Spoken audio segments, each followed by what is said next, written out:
আসসালামু আলাইকুম রহমতুল্লাহ। প্রিয় সুধী, আমরা মুসলমান। আকিদা ইমান আমাদের মৌলিক সম্পদ, আমাদের মূল্যবান সম্পদ। যার ইমান ঠিক আছে, আকিদা ঠিক আছে, আখিরাতে সে সহজেই নাজাত পাবে। আমলের ত্রুটি আল্লাহ সহজেই মাফ করবেন। এজন্য আমাদের আকিদা বিশুদ্ধ করা এটা খুবই জরুরি বিষয়।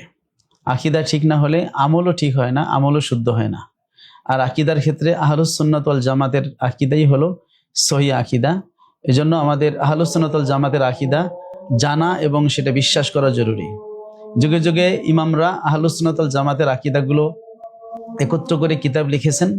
এর মধ্যে একজন প্রসিদ্ধ ইমাম হলো ইমাম আবু জাফর আত-তাহাবী রহমাতুল্লাহ আলাইহি, যার আকিদা আহলুস সুন্নাত ওয়াল জামাতের আকিদা হিসেবে সুপ্রসিদ্ধ। এই কিতাবের অনেক ব্যাখ্যা গ্রন্থ রয়েছে।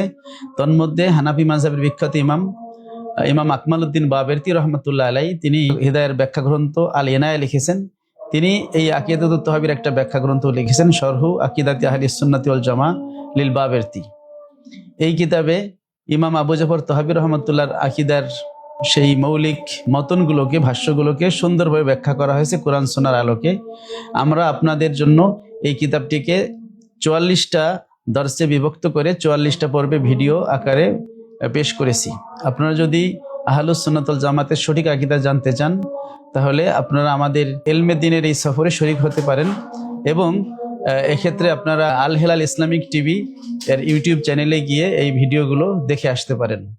সবাইকে এই ভিডিওগুলো দেখার আমন্ত্রণ জানিয়ে এবং সহিহ আকীদা অবলম্বনের এই যাত্রায় শরীক হওয়ার জন্য আহ্বান জানাচ্ছি এবং আল্লাহ রাব্বুল আলামিনের কাছে এই আল হেলাল ইসলামিক টিভির উন্নয়ন কামনা করছি।